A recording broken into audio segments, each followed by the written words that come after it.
ভাল লাগে না, আমি অন্য সাইড পালাম, ওকে থাকতে ভাল লাগে না। দেখতে গেলে কি হলো রে তোর এত রাতে? কি বলবো, অন্য সাইডেও ভাল জানে অন্য সাইড যাবি তো? ভাল লাগে না এমনি। ভাল লাগে না তো পয়সা নিয়ে আসি তো তোকে হেড মিস্ত্রিকে শোধ করতে হবে না? তো হেড মিস্ত্রি তুমি বলবা হেড মিস্ত্রি বলবো কি তুই লোক করে বস হেড মিস্ত্রিকে ডাক না ভাই, তুমি হেড মিস্ত্রিকে বলে না, আমি পালাবো। পালাবো বললে তো হবে না, হেড মিস্ত্রিকে ডাক অন্য সাইড যাও, ডাকো। হেড মিস্ত্রিকে এত রাতে ডাকলে হেড মিস্ত্রি বলবে তো লাও না, আমি পালেছি, হ্যাঁ আমি পালেছি। পালেছি তো পয়সা কে দিবে তোমার? পয়সা তুমি দাও, আমি ফোন করে তো তুমি দিয়ে দেবে। কি করে দিব এখন পে তোমার টাকা? তো তুমি দিয়ে দেবো, আর তোমার বাইরে দিয়ে দেবো। দাঁড়াও হেড মিস্ত্রি ডেকে আনছি দেখে আনো।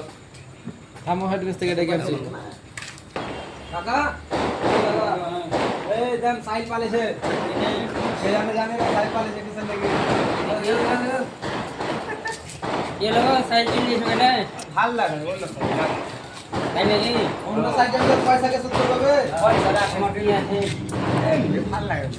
ঠিক আছে যখন যাইবে যায় যে যাই থেকে পেটে দাও হ্যাঁ লাঠি মেরে পেটে দাও আগে আর হ্যাঁ চোদ্দ বাসে যাও অভ্যাস এক বাসে থাকে অভ্যাস না হ্যাঁ কলকাতায় ভালো করে এক মাস পর পেমেন্ট দেয় 20,000 এখানে শনিবার পেমেন্ট পেয়েছে রোববার অন্য বাসায় চলছে যাবে যাই গিয়ে দেবে